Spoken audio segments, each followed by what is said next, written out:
Welcome everyone, congratulations for passing your final prop and welcome to the new era of your house job and the beginning of your professional life। तो सबसे पहले question किया जाता है कि कौन सी rotation होती हैं, कौन सी रोटेशन सेलेक्ट करनी चाहिए।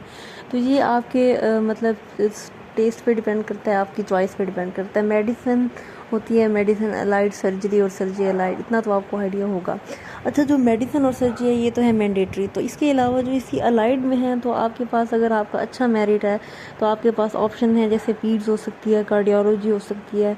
इसके अलावा एनेस्थीसिया भी अच्छा ऑप्शन है, और पल्मो है, न्यूरो है और नेफ्रो में ये है कि एचओ लेवल पे आप लोगों की जो लर्निंग है ना वो ज़्यादा नहीं है, मतलब लिमिटेड लर्निंग है।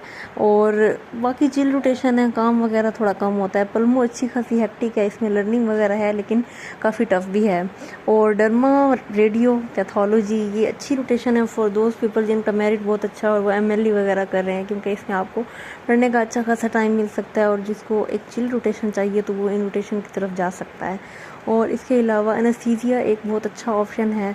इसमें ये है कि आप लोगों के लाइफ सेविंग स्किल्स आ जाते हैं, बीएलएस आप लोग सीख लेते हो। इसके अलावा ईटीटी वगैरह, लंबर पंक्चर और ये वो, मतलब स्किल्स के लिहाज से ये अच्छी है कि आप अच्छे खासे स्किल्स वगैरह लर्न कर लेते हो। और अगर आप कहीं जॉब वगैरह करते हैं, एमओशिप करते हैं, तो वो उसके लिए हेल्पफुल है इन सिटीज़। लेकिन अगर आप पेरीफेरी वगैरह की तरफ जाना चाहते हैं तो इसमें पीड्स इज़ अ गुड ऑप्शन।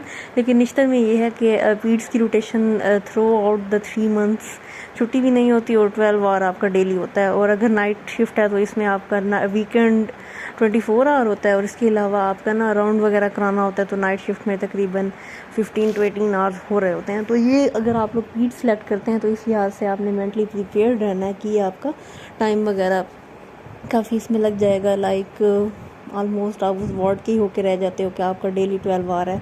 तो अगर आप बहुत ज़्यादा हॉस्पिटल में टाइम नहीं गुजार सकते तो आपको थोड़ा मसला हो सकता है। बाकी एनेस्थीसिया में भी 12 और 6 आवर वाला वीक वेरी करता है, इक्वली हेक्टिक है। लेकिन ये है कि इसमें थोड़ा सा 6 वीक वाला रिलैक्सिंग फेज है। बाकी इन्वायरमेंट एज़ फॉर एज़ हमारी क्लास का एक्सपीरियंस था तो ये दोनों का इन्वायरमेंट बहुत अच्छा है। एनेस्थीसिया का भी इन्वायरमेंट अच्छा है।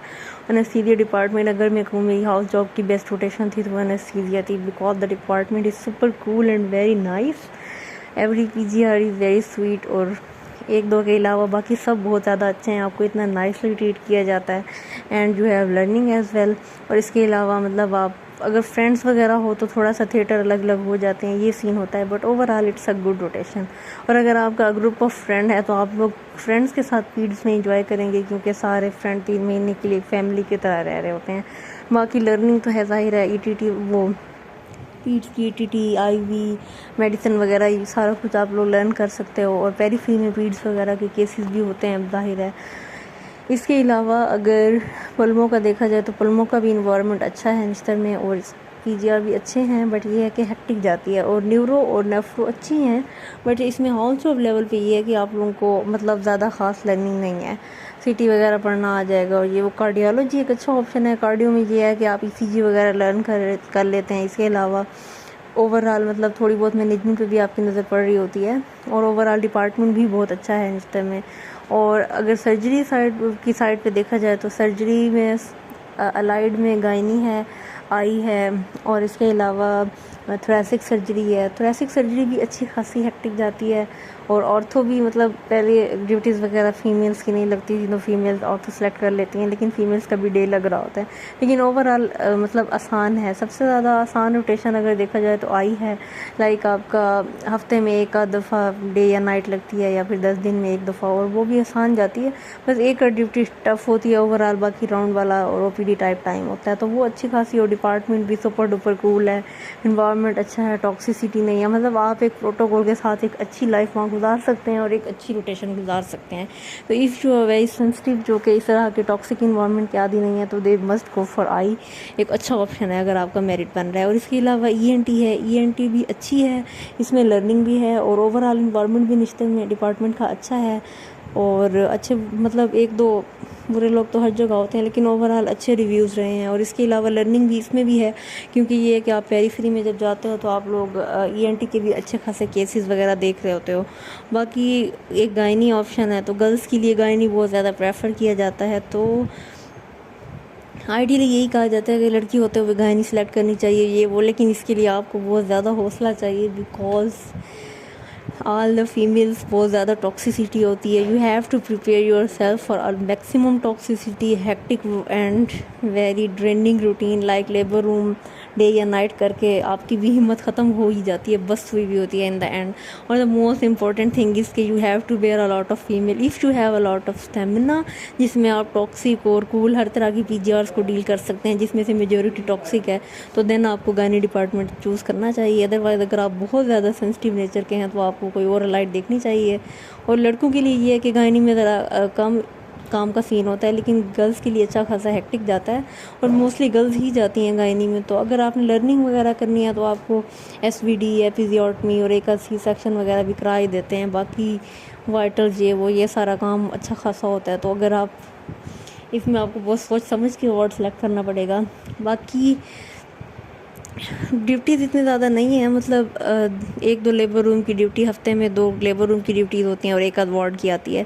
मतलब ड्यूटीज़ के लिहाज से गायनी इज़ गुड, लेकिन इन्वायरमेंट बहुत ज़्यादा टॉक्सिक है, वर्कलोड अच्छा खासा है, तो इसमें आपको सोच समझ के जाना चाहिए। बाकी सर्जरी या लाइट में thoracic surgery as I already told कि इसमें 30 घंटे की भी शिफ्ट आती है और ये भी अच्छी खासी हेक्टिक जाती है। तो वो लोग जिनको ये लगे कि हम लोग मतलब कम काम वगैरह करेंगे और इस तरह से, तो ये इसमें कम काम नहीं होता, अच्छा खासा हेक्टिक जाता है। तो कम काम वाले जिनमें जो लोग एमएलई वगैरह कर रहे हैं तो उनके लिए फिर ईएनटी वगैरह ज़्यादा सही हैं। बाकी गायनी और थोरेसिक सर्जरी थोड़ी हेक्टिक जाती है। ऑर्थो मिड में है, लाइक थोड़ा बहुत काम होता है लेकिन ओवरऑल मतलब बहुत ज़्यादा टॉक्सिक नहीं है और वर्कलोड भी एज़ कम्पेयर टू अदर्स कम है, ख़ास तौर पे गायनी से। सबसे पहले अगर रैंकिंग में देखा जाए तो आपकी आई आती है, फिर ईएनटी, उसके बाद ऑर्थो, फिर थोरेसिक सर्जरी और gynae some time living hell भी कहा जाता है। लाइक हर एच ऐसा होगा कि जो एक ना एक दफ़ा इस रोटेशन में ज़रूर रोया होगा। तो गायनी के लिए आपको बहुत ज़्यादा माइंडसेट बना के जाना पड़ेगा और आप इसको स्किप कर सकते हैं, लेकिन गर्ल्स के लिए मोस्टली सजेस्ट किया जाता है कि की जाए गायनी, तो इट्स गुड कि की जाए, लेकिन अगर ना भी करें तो it's not that much.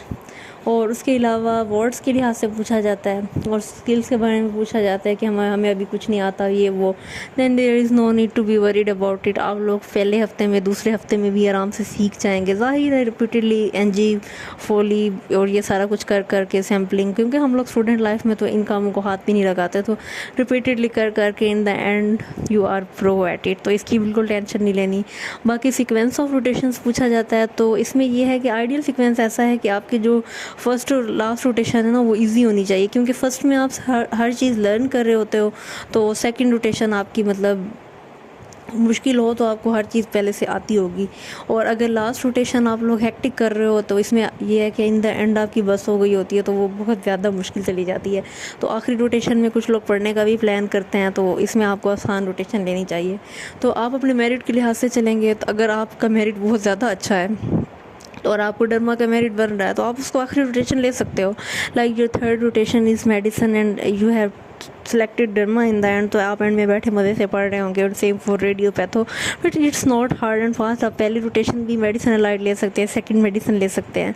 Even medicine को भी अगर फर्स्ट लेंगे तो इसमें यह है कि थोड़ा सा ड्रॉबैक जो मुझे लगता है इसमें यह आता है कि आप लोग हर चीज़ न्यू सीख रहे हो तो थोड़ा सा गैप आ सकता है एक, लेकिन इतना ज़्यादा भी नहीं है। ये है कि आपकी एक टॉक्सिक सी रोटेशन हेक्टिक सी सीखते सीखते ख़त्म हो जाएगी, आपको पता भी नहीं चलेगा। लेकिन आइडियल मुझे यही लगता है, हर बंदे की सोच वेरी करती है कि आपको अलाइड में सीख लेना चाहिए और उसके बाद मेडिसिन में जाना चाहिए, ताकि आप लोग वहाँ पे हर चीज़ में प्रो हों, आपकी पेशेंट कंप्रोमाइज़ ना हो और आप लोग आराम से अच्छी लर्निंग हासिल करें।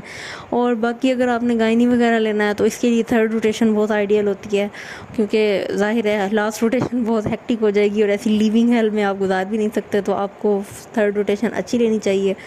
सॉरी, थर्ड रोटेशन बुरी और आखिरी रोटेशन अच्छी लेनी चाहिए। लोग गायनी के लिए एंड में जाते हैं लेकिन एंड में बस हो जाती है। बाकी ओवरऑल अगर वार्ड्स के लिहाज से देखा जाए तो मेडिसिन में हमारे 7, 10, 11 और 12 हैं। तो 7 के रिव्यूज़ अच्छे थे पिछले साल वालों के, इस साल वालों के भी इन्वायरमेंट के लिहाज से अच्छे थे, लेकिन 7 वालों की ड्यूटीज़ अच्छी खासी लगती थी। बाकी इसके अलावा 11 के रिव्यूज़ भी अच्छे खासे अच्छे रहे थे इस दफ़ा, ड्यूटीज़ के लिहाज से भी और इन्वायरमेंट के लिहाज से भी। और 12 वाज आल्सो गुड एंड 10 के भी अच्छे थे। बस इसमें ये होता है कि पीजीआर चेंज होते रहते हैं, तो आप लोगों की बारी गालबन न्यू पीजीआर आ गए होंगे और न्यू ज़रा पैनिक भी करते हैं, तो वो थोड़ा सा आपको परेशान कर रहे होते हैं। तो in every ward there is the काली bed who can bother you and make your rotation health. तो आपने सबसे पहले यही करना है कि ऐसे लोगों की वजह से आपने अफेक्ट होना ही नहीं है, just focus on your learning. और अगर मैंने खुद भी 12 से की थी, it was overall good rotation, लेकिन हमारा रोस्टर बहुत अनफेयर बनता था due to a specific PGR जो कि स्पेसिफिक लोगों से ग्रजेस रखता था। तो इस तरह की चीज़ों में ना आप इनडायरेक्टली अफेक्ट हो ही रहे होते हो। तो ये आपकी लक है कि आपको किस तरह के लोग मिलते हैं। बाकी पिछले साल अगर देखा जाए तो 11 के भी 10 के अच्छे रिव्यूज़ थे, और उसके बाद 7 के भी, फिर 11 के भी अच्छे रहे थे, लेकिन HOD ज़रा गुस्से वाले हैं।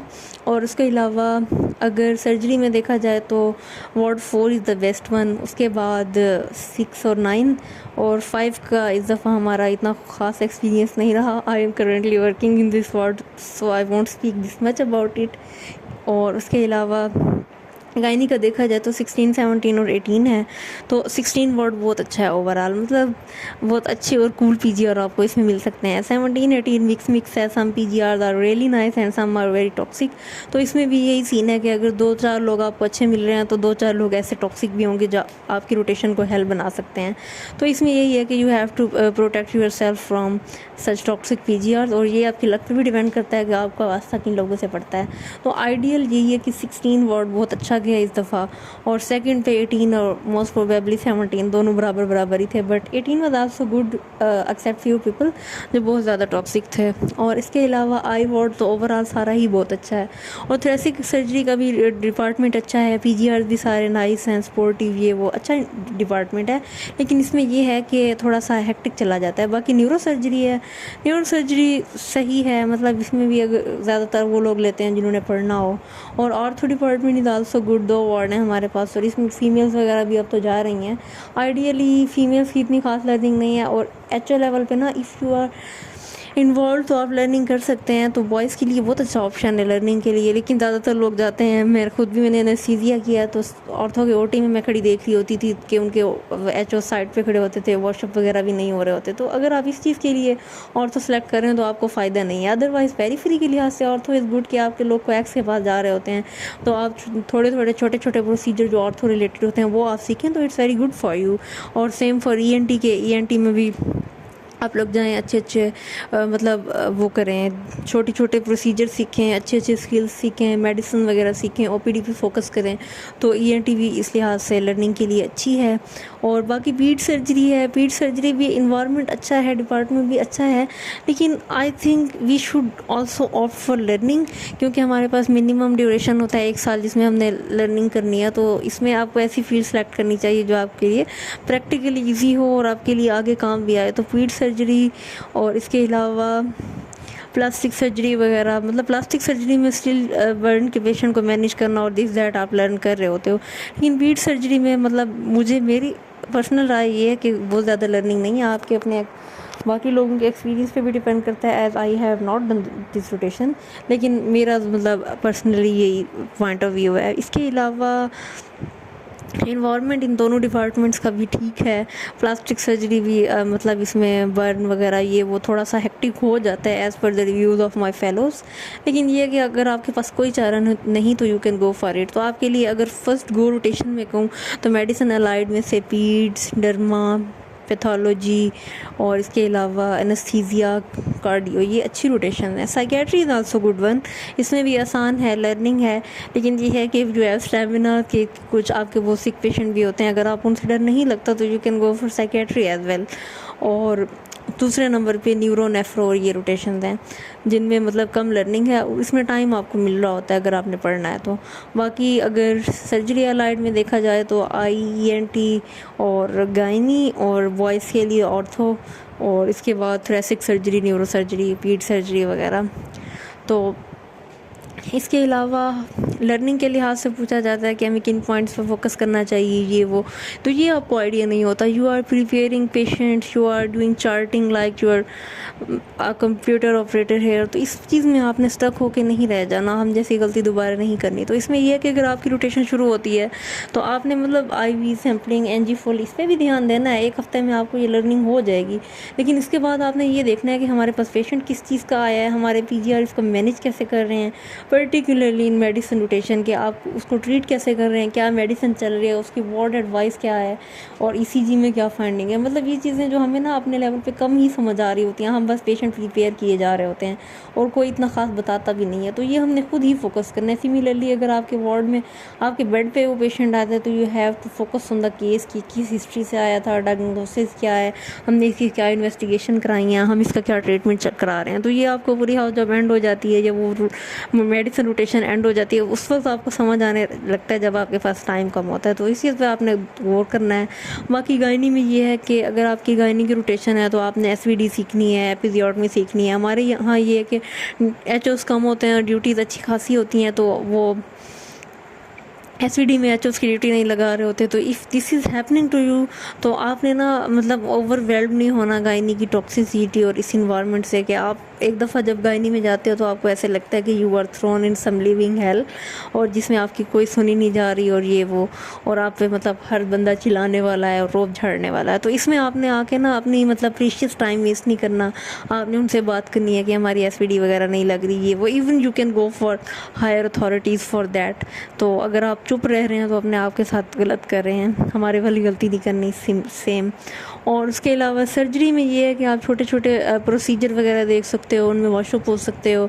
और इसके अलावा ड्रेसिंग रूम वगैरह में थोड़ी बहुत लर्निंग होती है, जैसे सीबेशियसिस निकालना, ब्ला ब्ला ब्ला। तो इसमें भी आपको खुद ही थोड़ा सा बहुत ज़्यादा बल्कि एफर्ट करके आगे आना पड़ेगा, फिर आपको सिखाया जाएगा।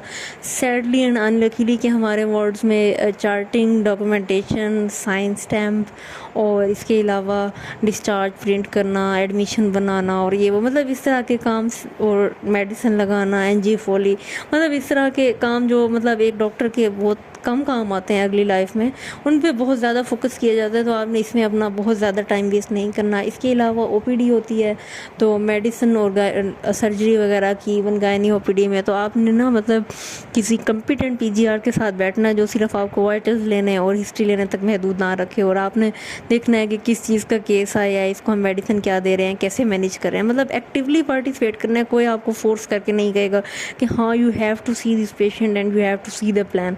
तो आपने खुद ही एक्टिवली पार्टिसिपेट करना है, तो ही आपकी लर्निंग होगी। बाकी इसके अलावा अगर आपके जहन में कोई क्वेश्चन वगैरह हो तो आप लोग पूछ सकते हैं। और वार्ड्स का 19 और 20 दोनों अच्छे हैं, और दोनों के रिव्यूज़ ही अच्छे हैं। और इसके अलावा सर्जरी में मैंने बताया था जैसा कि 4, उसके बाद 9 और 6 और फिर 5 आता है इन द एंड, क्योंकि 5 की इन्वायरमेंट बहुत ज़्यादा डिफरेंट है एज वी एक्सपेक्टेड। और उसके अलावा मेडिसिन में 7 is good, then 10, 12 and then 11, and very good luck for your house job. और आपने बहुत अच्छे से काम करना है, पैनिक नहीं क्रिएट करना, और इसके अलावा परेशान नहीं होना। And the most important thing is your patients care, कि आपकी रेस्ट या आपकी स्लीप में वैसे तो इसका टाइम मिल भी नहीं रहा होता, but there are some people who always manage.